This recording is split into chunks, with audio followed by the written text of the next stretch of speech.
Hello. Hello. Hello. Nice to meet you. Nice to meet you. Nice to meet you. Yeah, same here. I do love your city. Absolutely. I do love your city. Hello, everyone. My name is Corinne. I'm calling from Luxembourg. Wow, great. Hi, Corinne. Nice to meet Hi. you. Hi.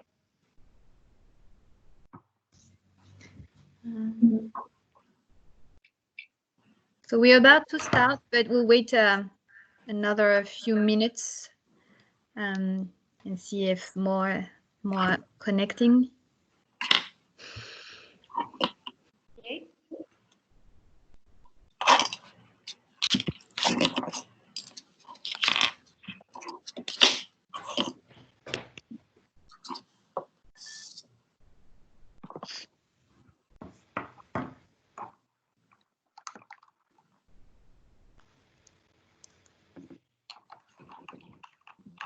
Okay.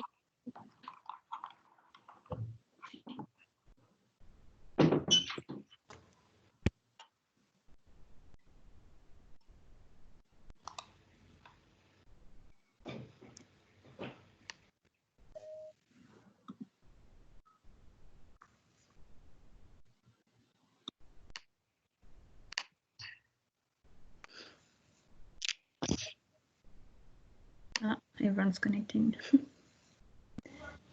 Yeah. You're not. Just right now.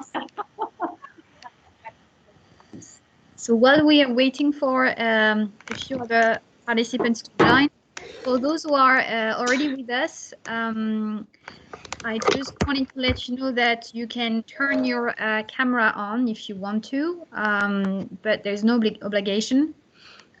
You can pin Emmanuelle Palazzani and Emmanuelle Mace. So Emmanuelle Mace, as you know, will be our speaker today. And Emmanuelle, our moderator. If you want to see them in big, you can pin them for those who are not used to Microsoft Teams. So basically, when you on the right of their name, there is 3 little dots, and when you click on those dots, you can choose to pin the person. So I would encourage you to pin both Emmanuelle and Emmanuelle, who are going to speak at least in the first part of this webinar. We have 19 now, so let's wait maybe another 1 or 2 minutes. Okay. And for the question and answer session, what we would suggest is that you write down your questions in the chat box throughout the session, and I will, collect them, and I will share them with Emmanuelle once this Q&A session starts. So you can start already asking your questions at the beginning with while she's presenting, but I will transfer them to her only during the Q&A session. Okay. I can see the other ones. There's no camera. Well, I think that's because they decided not to turn their camera on. Ah, okay. Everyone is welcome. You're welcome to turn the camera on. It's true that it can be nice also for our speaker and our moderator, but no obligation. Okay. All right. So shall we start? Yeah, Emmanuelle? so maybe just for the last few ones who join. Hi everyone, I'm Alexandra, Wool's General Manager, and today we'll have the great pleasure of welcoming online Emmanuelle Mace, who was introduced to our network by our board member Emmanuelle Palazzani. So I will leave the floor to Emmanuelle in a few minutes so she can properly introduce Emmanuelle, but I just wanted to let you know, for the last ones who joined us, if you're not used to Microsoft Teams, just so you know, you can pin both Emmanuelle and Emmanuelle, so you see them in big on your screen by clicking on the right of their name. So on their picture, you see on the bottom left their name, and if you click on the 3 little dots which are just right to their name. You can choose to pin them. Okay, so you see them in big, and I think that might be nicer for you to follow the session. So yeah, so I'll leave you the floor, Emmanuelle. Okay. So first of all, I hope all of you and your families are taking care about yourself and loved ones during these unprecedented times. It's my honor to introduce Emmanuelle Mace. We have been attending and selected by an executive course in Harvard in 2 different years. I was attending in 2017. She was attending in 2019. And so we had the opportunity, thanks to the network created to women on boards attending our course, to meet each other, even if virtually. She's living and staying in Singapore. So the reason is that in Singapore, when the outbreak started in January, seemed very different and quite under control. But now you also in Singapore find yourself in a very difficult and same situation to all of us. So I would like to ask Emmanuelle to introduce herself. Then I'm gonna put her 4 questions. We are expecting to finish at 1 p.m. 40. So Alexandra will select all the questions that you have, and then Emmanuelle will have the time to answer to the right questions. So please, Emmanuelle, introduce yourself. Okay. Thank you, Emmanuelle, for the introduction. So good afternoon, good evening to all of you. I'm very happy to meet all of you virtually. So just a short introduction about myself. I have been living in Asia for the past 25 years of my life. I moved to Hong Kong when I was 25 years old. It was a very exciting time at that time in Hong Kong. The economy was booming. And as a French national and a woman, I was coming from an international trade, degree and business school. I look at the market and I say, well, what can I do? Obviously, great asset to be French. There were a big appetite at that time in Asia and still for luxury goods and fashion. And I decided to contact, the big ones. That's how I started with my career with L'Oréal, couture. And my first role in that industry, which I'm still in today, was for Lanvin, in charge of duty-free markets in Asia Pacific. I spent about 10 years working and covering duty-free markets, worked for LVMH Group, Givenchy Couture, Richemont Group for Dunhill. And after being spending so many years in the duty-free market especially, I decided to move to domestic market, because at the end of the day, this is how you build your expertise in that industry. This is how you gain leverage on marketing and understand better consumer at large.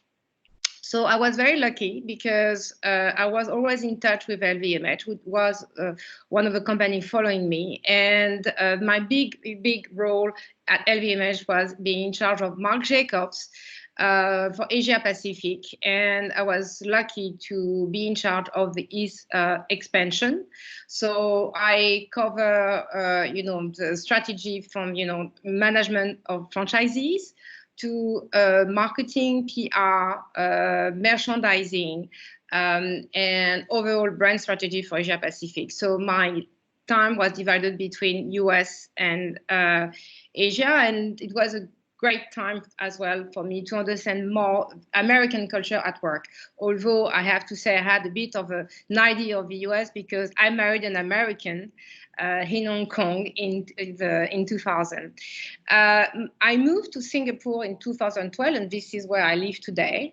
The move was linked not for professional reasons, for personal, because my son was getting sick of the pollution in Hong Kong, and Singapore is a much healthier environment for those who have been to Singapore for kids. So at that time, I was again very lucky to be retained, and I was mandated by LVMH to work for El Capital, which at that time was their private equity arm, which now it's called El Cateton.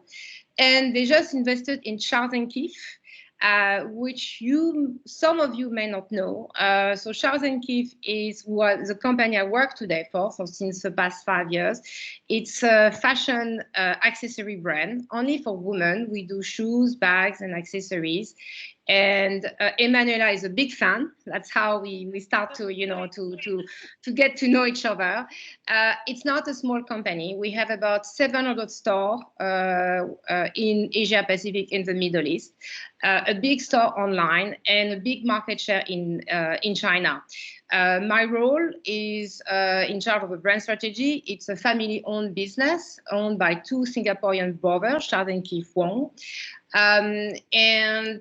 If I have to describe you the brand, you can look us online, charlesandkeith.com, but we are an accessible price point. Our products are priced between 50 to 100 euros. We are using mostly synthetic leather, but what we do is we use designer codes. So if you come to our store, and that's been given me as a feedback many times, you think it's an expensive product, but when you look at the product, you say, my God, it's only $50 Singaporean, let's say. This is when you start to go crazy and buy a lot of shoes and bags. So that's how, we started to be successful. And of course, what we are doing is we are using the same type of photographers, models, same communication strategy as per luxury. So of course, my knowledge of all what I built at LVMH and Richemont really helped me to apply at Charles & Keith. The last thing I want to say is one of my success with them has been to embark them on sustainability. And that's today absolutely critical for the industry of fashion, because unfortunately, fashion is the second largest polluter in the world after, oil and gas. And as you can imagine, with COVID-19, we are not an essential industry today. All our stores are closed. It's actually a very, very tough time for our industry. And a lot of companies, if that lasts further in terms of crisis, are at the brink of bankruptcy. So sustainability is very important to me, because I think for fashion, we need to change. We need to rethink of our business model. We need to think of a circular business model and revamp our supply chain, because simply there's going to be a scarcity of natural resources. We can talk further about that. That's something I'm passionate. And the last one is, yes, I went, because it's been 5 years in that role. 2019 was for me a year of reflection. What is there for me next? Because I always made a point to myself is to keep learning, keep being curious, keep, having different type of job to build your expertise. And now I'm in time of my life to see what's next for me. So I went to Harvard. I had 2 amazing, courses with them. One called Leadership for Change. Last May. It's only for women. How you have to be selected. They take about 60-65.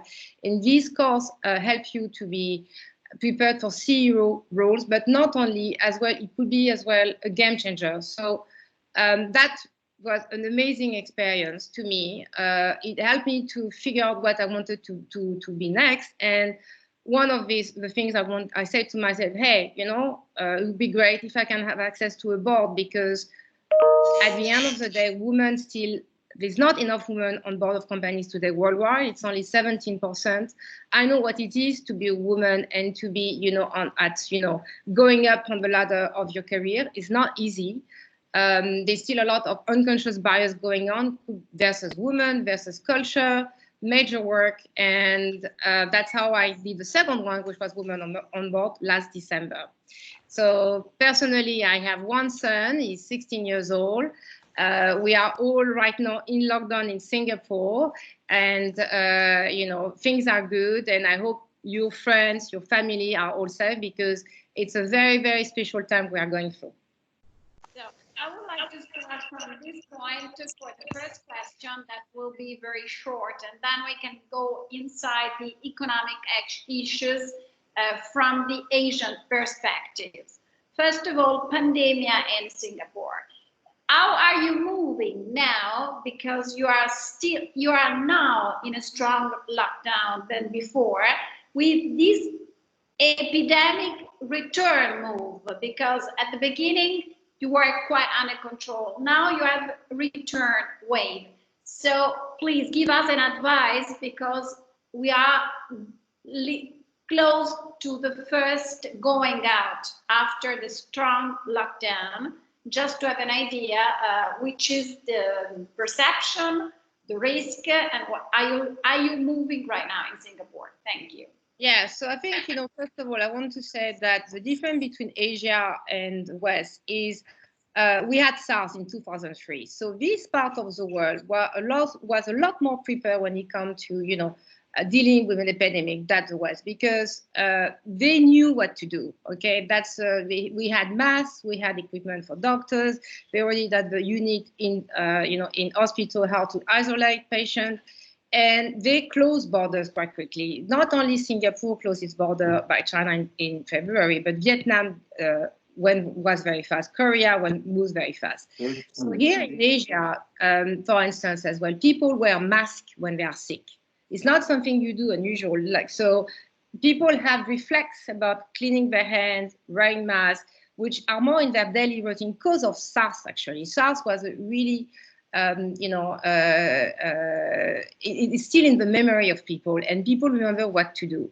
So now Singapore, unfortunately, is today at I think, we are on the 4th rank. You have number 1 China, then Japan, Korea, and Singapore. What we see happening in Singapore is actually the number of cases is high. It's about around close to 11,000 cases. But those cases are being created by the second wave, by Singaporean going back home and PR. But they are mostly located in dormitories. So 90% of those cases are targeting migrant workers, the guys who works on, construction field and so forth. Why? Because, they live, they share, dormitories, they share bathroom, they share, common areas where this virus is having a party, as we all know, because sadly, see what's happening in nursing home in Europe or in the US is a tragedy. So we are lucky for 2 things. One, it's a young population between 20 to 40. And today in Singapore, the fatality rate, it's only for 11 deaths. So it has a very, very, very different dimension than what you're facing in Europe and in the West. Having said that, today, 2 days ago, they decided to extend the lockdown to the 1st of January. If you're asking me, they were very strict with wearing masks, social distancing. We already put social distancing measure in our malls, in our store, at the office. Singapore today is taking zero risk policy, because I think local transmitted besides the dormitory is only 25 cases, but they are afraid that maybe there's instant, reservoir of the virus. So they want to make sure we are totally safe going back to work on the 1st of June. What will happen, it will be a step-by-step approach. Because the challenge we are all having are public transportation, because it can be very dense. So they are going to measure it. We don't know yet if we can reopen all the store. They are going to take zero risk. The good news is Malaysia, which is the next door to Singapore, is looks like the situation under control. There is as well technology to help us, so everybody has an app for tracking. And I think in Southeast Asia, it looks like that we're going to open gradually the region. So we can, I would say by June, July, August, it will get better. Now, we are a seasonless country. So for us, there's no first wave, second wave question. The big question, again, will be if there is a second wave with that virus. Nobody knows. That will impact China, for sure, but nobody knows. But we are positive to say by 1st of June, we will reopen the city. Thank you so much, Emmanuelle. I would like to go inside the economic issues. So first of all, I would like to have 2 questions together because they are linked.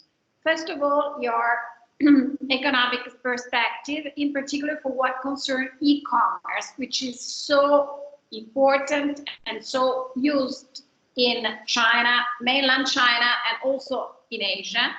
And what about the revenge spending, in particular revenge attitude that came out from China after they unlocked down? Thank you. Okay, so I guess, of course, there is no doubt that e-commerce digitalization has boosted, because first of all, we are locked down. We cannot anymore go to malls. A lot of stores are closed. So depends what you do. Again, I will give you statistics for the fashion industry. Because we are not an essential, business. It was done between the first quarter, Q1, I think we had -25 in China overall.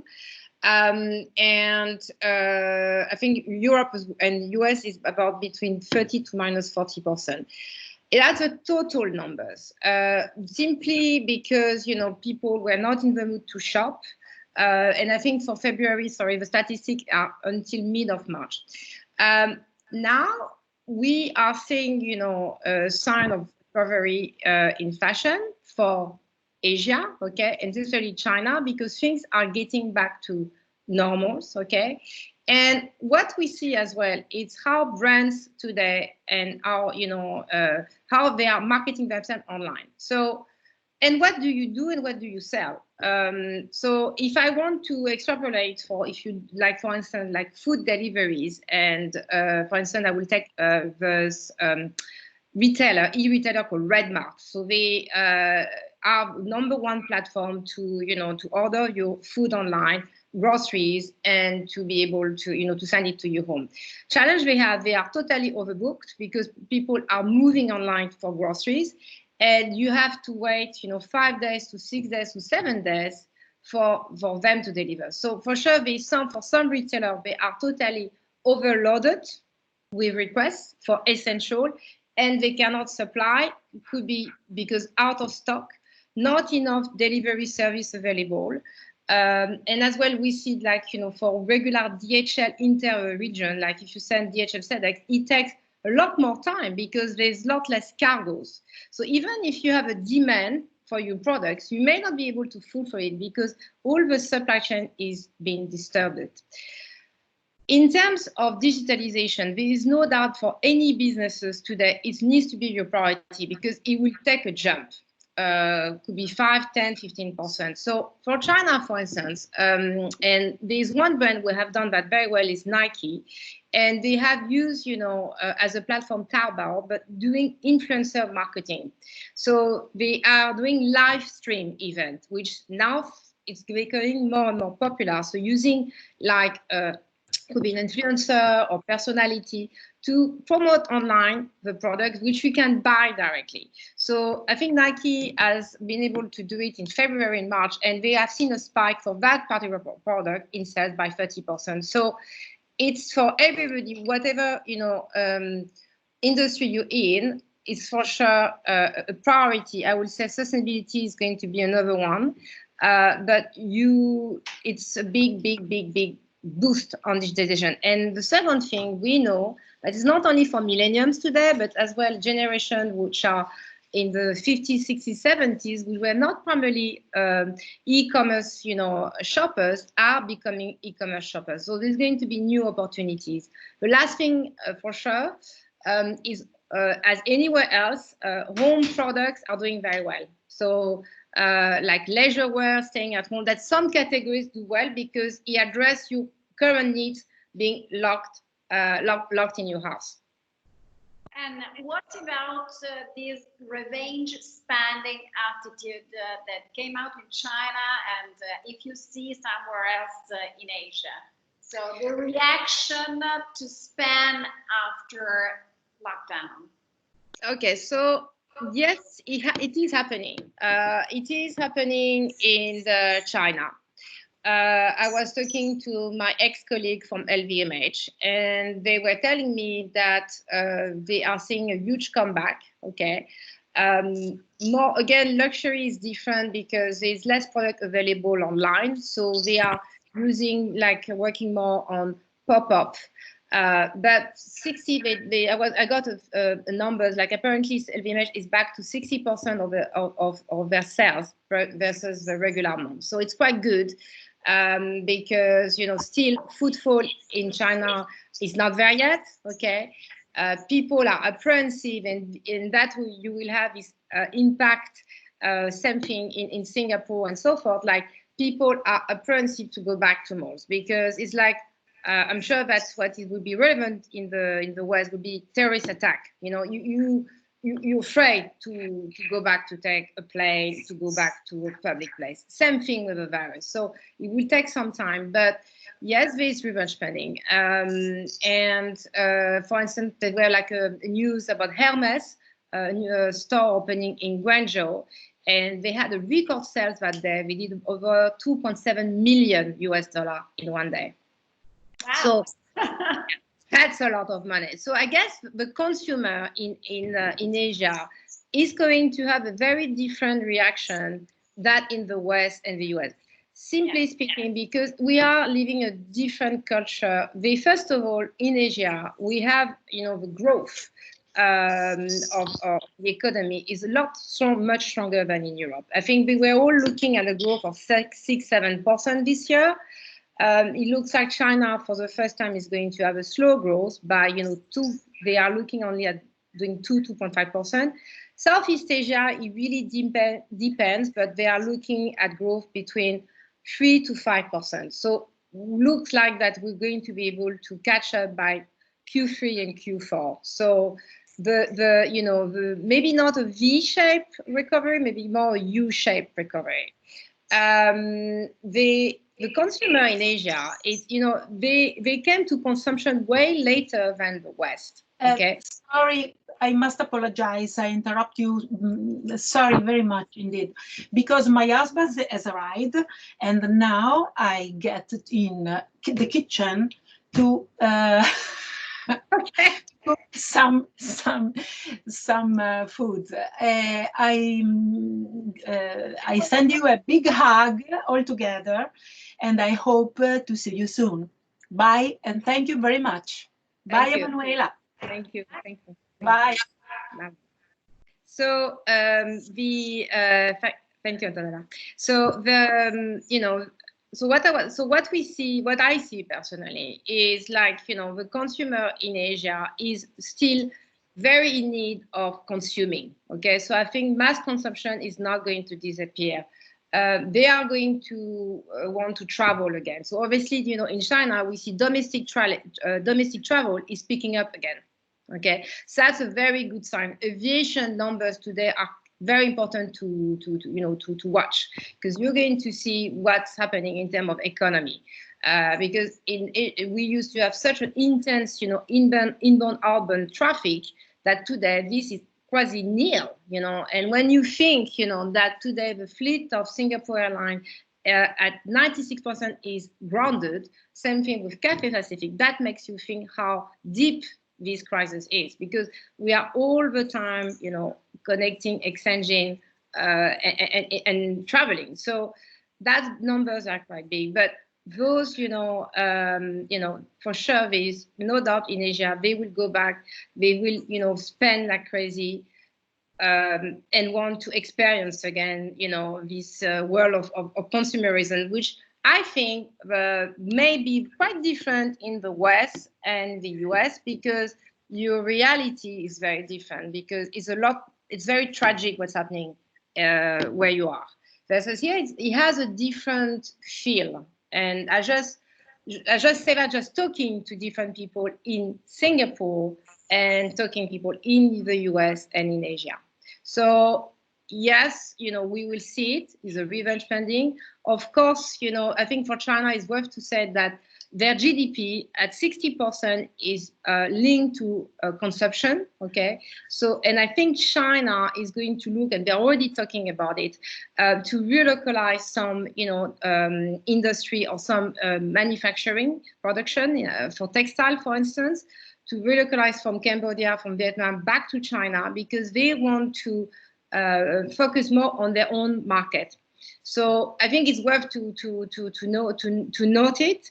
Of course, if you're luxury, it doesn't really impact you. But let's say you do like mass consumption goods or even mid-tier consumption goods, you have to rethink as well about your supply chain. There's going to be a lot of changes coming from COVID-19, which I think business needs to understand. And as soon as this crisis is over, when you can start to think ahead and see what does it mean for you and for your business.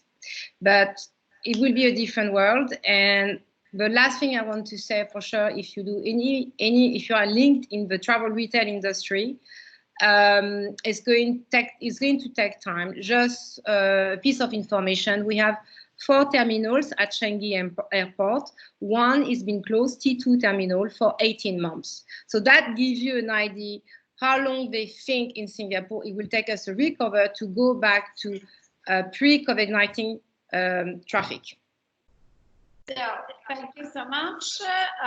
Before going to my last question, I think that taking your notes about the difference between Asia and West Europe and United States, I think that first of all in Europe, of course I'm talking from Italy, but we have been so strongly affected for the first time in our history, because you starting your wonderful conversation saying that you had already a pandemic with SARS. So there was a sort of memory and a different attitude. Yeah. What concerns Europe, so I think that all the countries, all presidents, they absolutely underestimated the first impact. So they are dealing with different tries every time. So I try to do this, I'm gonna try to do this, I'm gonna try to do this, to try to understand the effects and try to control the explosion, the outbreak. So I think that this will, of course, influence as well the economic reaction.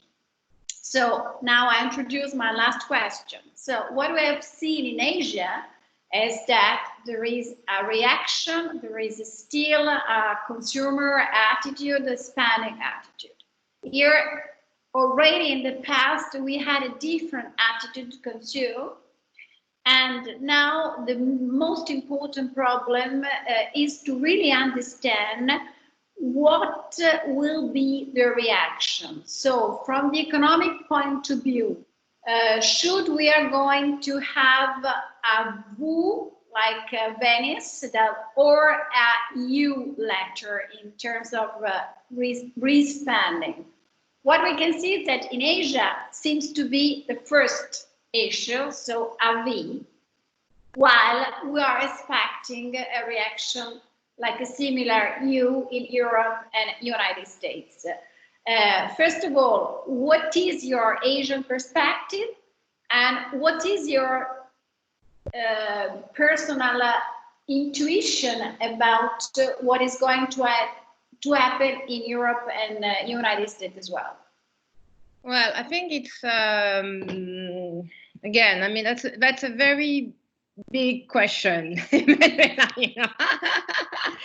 I believe it's really, again, depending on what you do, the type of industry you're in. Okay.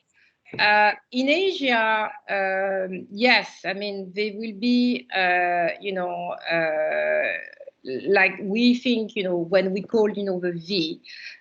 For sure, what we see in China is like by July, August, we should go back to, pre-COVID, not for all the industry, but it would be already, a better, assumption in terms of like, for the trade. Now they are as well a lot, and also because the Chinese government is going to step in to make sure that there is, a support for local companies. Now the small companies, that's valid for a lot of, it's everywhere actually, are really suffering, because today, if when for a retailer, if you are small and if your if your store are closed for 2 months, you barely survive. You really barely survive because you may not have a cash flow to support to go through if you have not digitalized. Because digitalization, oh yeah, great, but you know what? It's expensive when you really want to be good at doing it. And when you start to reach a certain size, I don't know if you ever work with Salesforce or SAP. Those investments are massive. To do omni-channel well, it's very expensive. So I think there's going to be anywhere, first of all, like companies who are going to be at risk, who are going to have to either to be bought by bigger companies. That's what's going to happen. And also there is going to be, for instance, for textile, for like a lot of people with reduced income, because the way they're doing, like a lot of people go for pay cut at the moment. That's very true in Singapore, but not only. And there's definitely a lack of income for a lot of people, even to go for this month. So a lot of promotion going on. So for companies, yes, we are going to see a quicker recovery, but it's not going to be the same type of profit margin for all this year. So anyone is going to feel it. I think, yes, in Asia, because of the dynamism of that region versus Europe and US, and also the profile of consumer is very different. And I think, yes, V-shape, but again, it's still a bit too premature, because it really depends about the second wave, if you ask me. Because if it's really said and proven, we don't know yet about that. There's still a lot of uncertainty about that virus, because China did not say a lot when it started, and they didn't know actually. If that second wave is supposed to happen, government needs to make sure. This is the thing: is how are we going to move in the region? Is there going to be enough tests? We don't know. I believe that when you think of it, 9/11. That's my view. When 9/11 happened, what did you see happening in all the airports in the world? A lot of safety regulation came out of it. So you had to, be, 3 hours before at the airport. You had to be screened, blah, blah. In order for us to, because we are so interconnected, and I don't think that will stop. The world has always been interconnected, So it's how we again reconnect to each other. So it could be that we may have the state have to come with new regulation how to control that virus, because the problem is, for Singapore is a good example of this second wave happened because you had a flow of people coming back to Singapore with that virus, because it's a pandemic. So it's hard to avoid to have that second flow, number one. They still, I think they're still trying to figure out how to do it, to make sure that people can move, okay, but not to be, not in control. Because until they have a cure to the virus or the vaccine or the way of dealing with it, there's still some uncertainties. And I hope by June we will be in a we have clearer, understanding and how we're going to proceed. Because, for instance, when I speak, we still don't know when the borders with Malaysia will be open, for instance. So that's still a big question mark. But if you ask me, I'm an optimist from nature, okay? And I think as well in Asia, because people are disciplined. We are dealing with a young population. There's a lot of, I think if you think Indonesia, which is next door, I think over 65% of the population is below 30 years old. So this is not a COVID-19 friendly, population. So there's a lot of good things. We will all feel it, but we will go through it. So, it's just a matter how to endure it and to be smart to navigate through that very challenging time, because it's not easy, especially when you're a retailer. So I think that we have been absolutely. We lost you, I think. Yeah. Can't hear Emmanuelle anymore. Thank you, everybody, and thanks. So please, Alexandra, and all of you, if you have some questions, of course, Emmanuelle will be very happy to answer. Thank you, Emmanuelle. And yes, we did receive a few questions. I think you pretty much just answered the first one, so I will go directly to the second one, which is Singapore is highly dependent on imports. How is Singapore managing international trade and getting essential goods across borders in these difficult times? That was a question by Marie. So for sure, I will tell you from what I see, because I think that will be quite useful.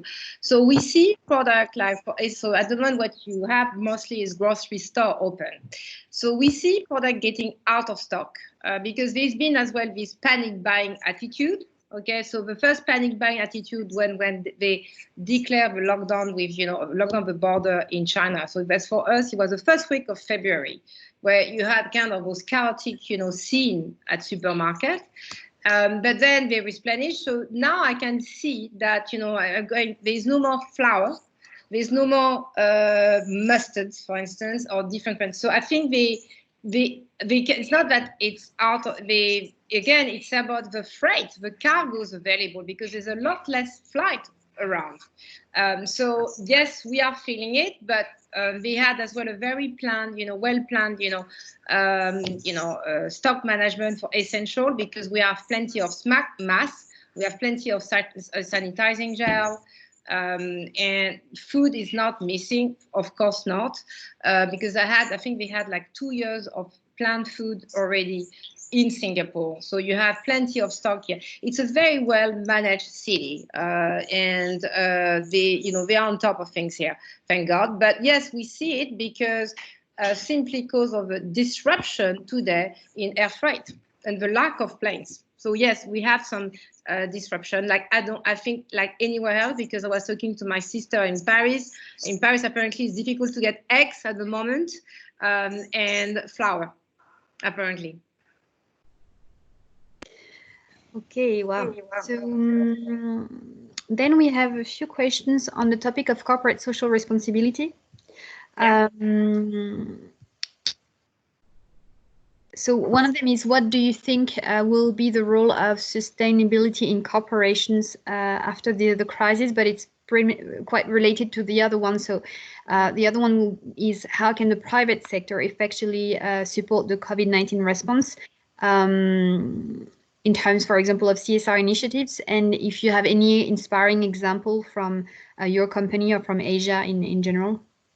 Yeah, okay. I think this is now to me, and that's my take. And again, that's what I believe in, because I've been working on that topic the past 3 years. So this is going to become critical, and that's sustainability is as important as the digitalization, in my opinion, for brands to survive. Because just to give you back some reflection, and it's about the especially for the West, and in Asia it will change because it's still new to them. But for instance, I think we have to think of now the role and the responsibility of the private sector in on the planet. So we had Earth Day yesterday, and there is some, it depends on your industry. But as I said, I can talk about fashion, extensively. We know that today we are at risk because there is going to be shortage, for instance, of water. Textile use massively a lot of water. And we will have, climate challenges very, very soon. And that virus, at the end of the day, is, it's a big call from our massive industrialization, because today we are 7 billion, soon could be 10 billion, with and with a very massive consumption. And we know that every year we are consuming more and more the planet. And if you look at data, if you read scientific report, it's nothing to be political. It's the math doesn't add up. So now with that crisis, like people are looking at what companies are going to do. So first of all, like, what you do right now with your employees. Do you take care of them? Do you fire them the first day because you think your business is going to go down?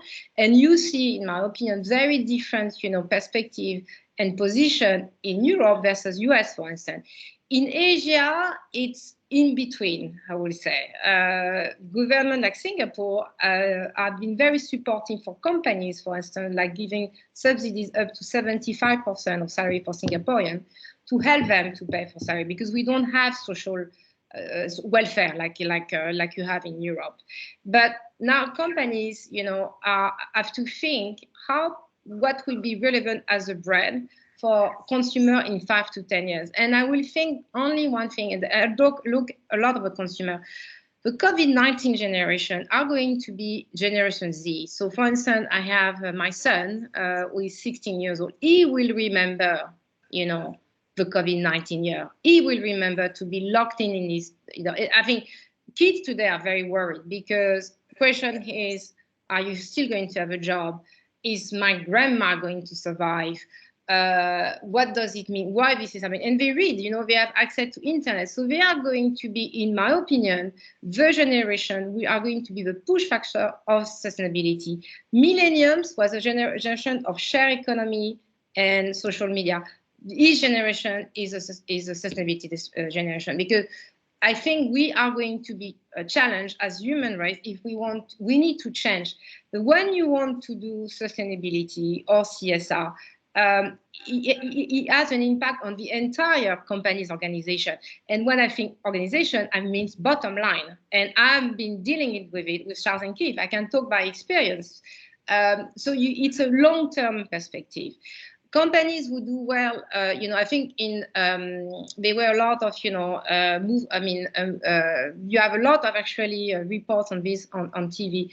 I think, to be honest, they were great, statements from the CEO of Lululemon, who say, well, you know what? First, I take care of my employee, because the employee are key. That's the people who, make the company you are today. So the first thing I will say, our company today, we are in a position to take care of our employee.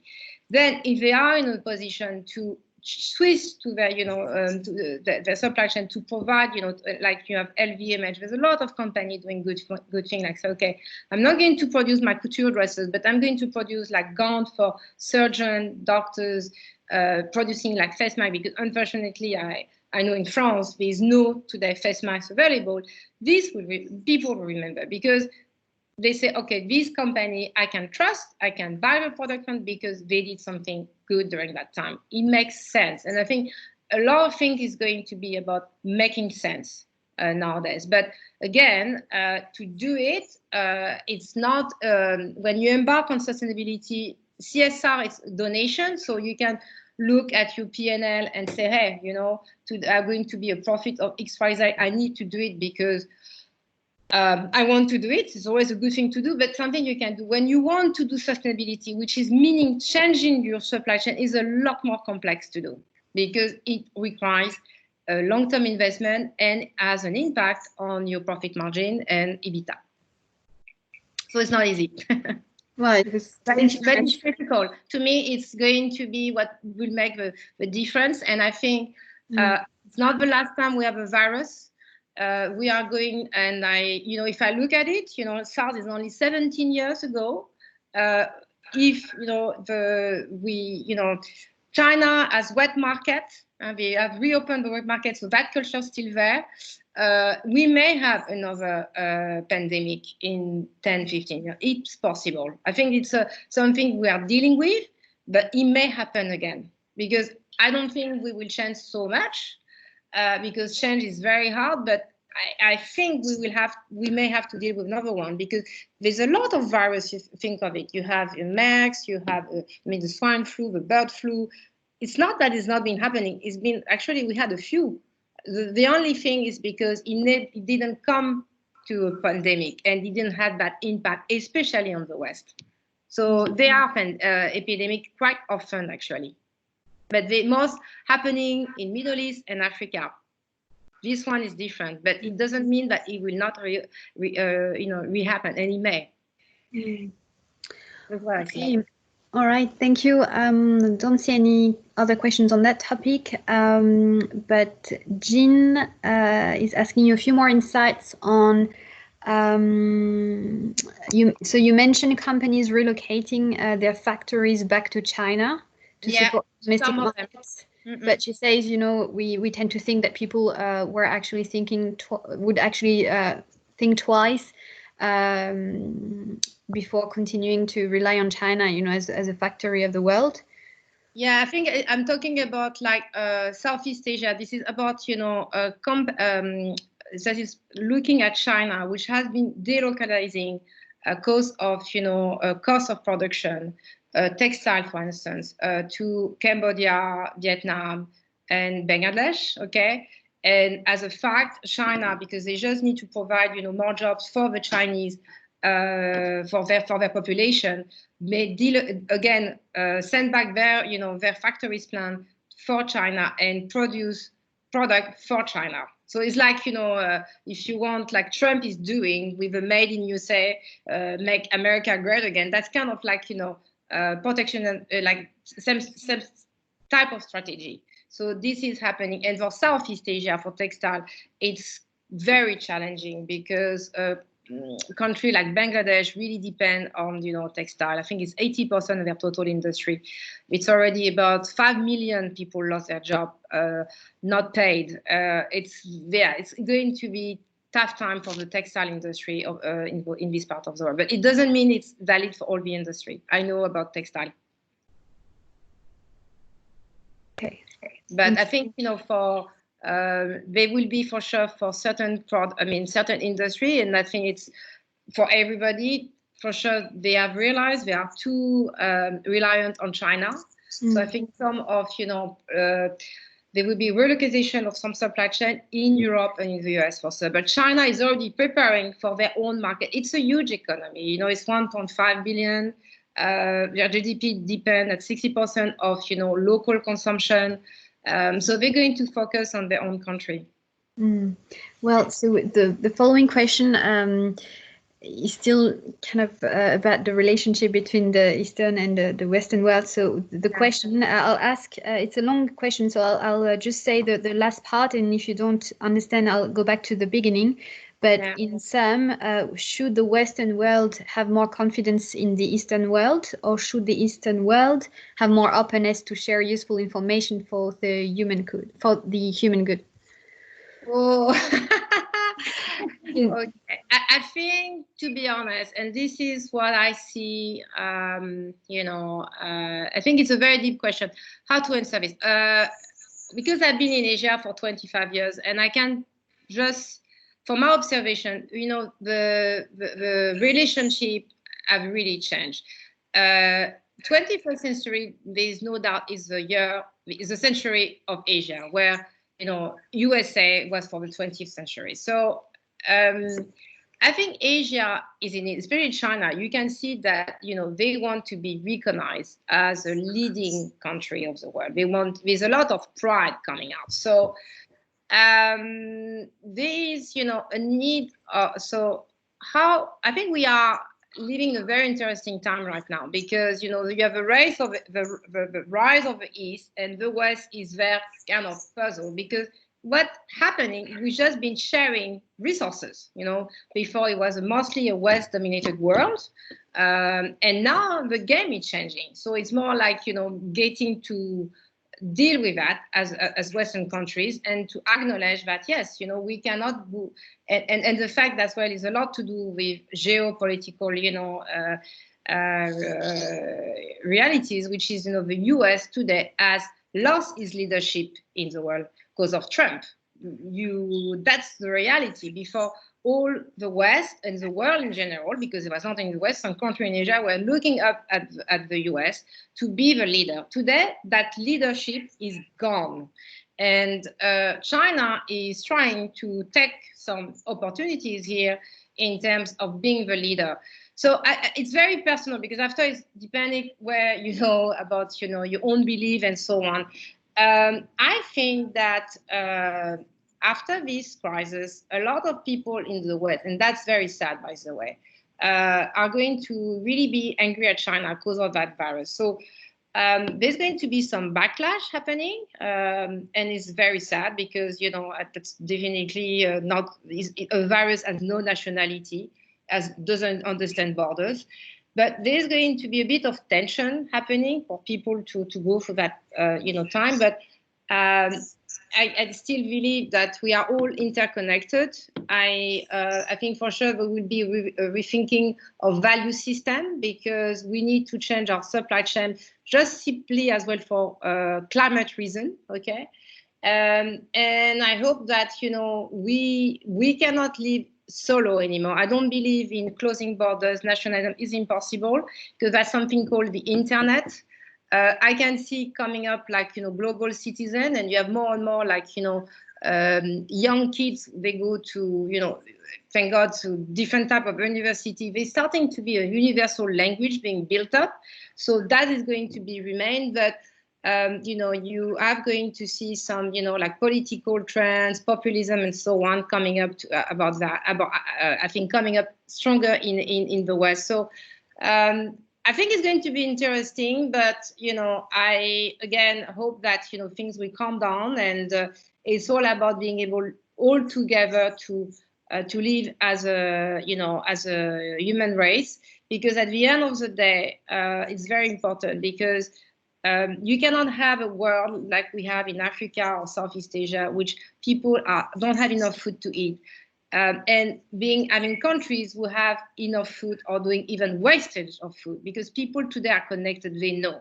So we need to work as a, you know, the leaders of this world have to work together to make this world more, you know, in harmony, more uniform, because I don't believe we can go back to the past. It's impossible. We have to look forward. And Asia actually is better at that, because people are a lot more confident in their future than they are in the West. So that's why, you know, it's a big advantage for Asian in general. Okay, thank you very much. Actually, this was the last question, and we are it's almost the end. So thank you very much. Emmanuelle, do you want to say maybe a few words before we conclude? So first of all, of course, I would like to thank you everybody joining this webinar, and in particular, thank you to Emmanuelle for giving us an important perspective from many point of view, personal point of view, economic point of view, and also I would say an hope for our future, and a real understanding that what we are living now is something so particular, but we have to learn a lot from this experience for ourselves, for our vision in business, and for understanding that it can happen again. Because I think in Western mentality, right now we are still thinking that is one horrible thing that had happened and it won't happen anymore. While thank you for this vision that, of course, we are not dealing with, but is a great lesson. And I would like to ask Emmanuelle to say goodbye to everybody and give us the last words. Yeah, so anyway, it was very nice talking to you today. I hope, you know, I was able to share like insightful information about what's going on in Asia.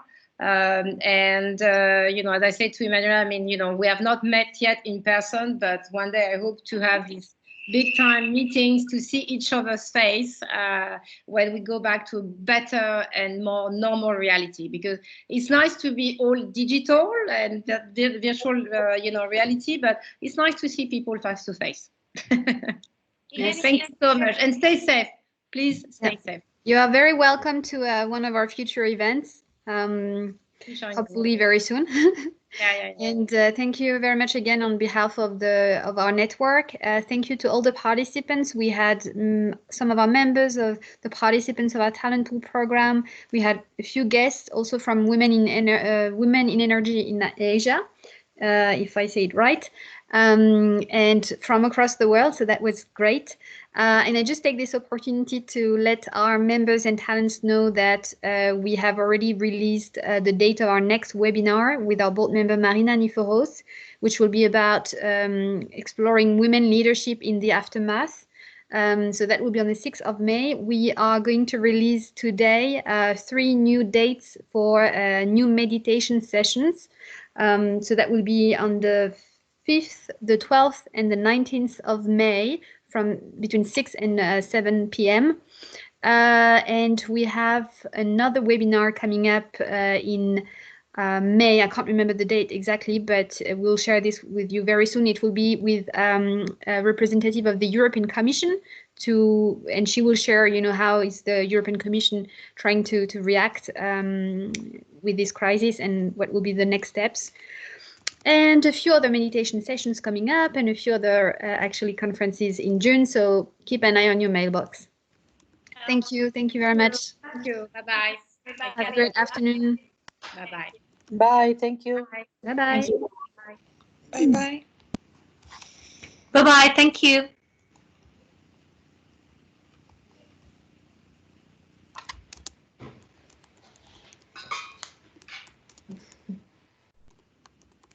Bye-bye. Sorry. I'm late.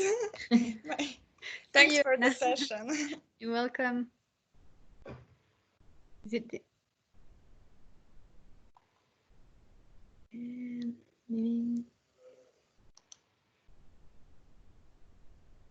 Are you the one having to stop the? Yeah, I just did it. Okay.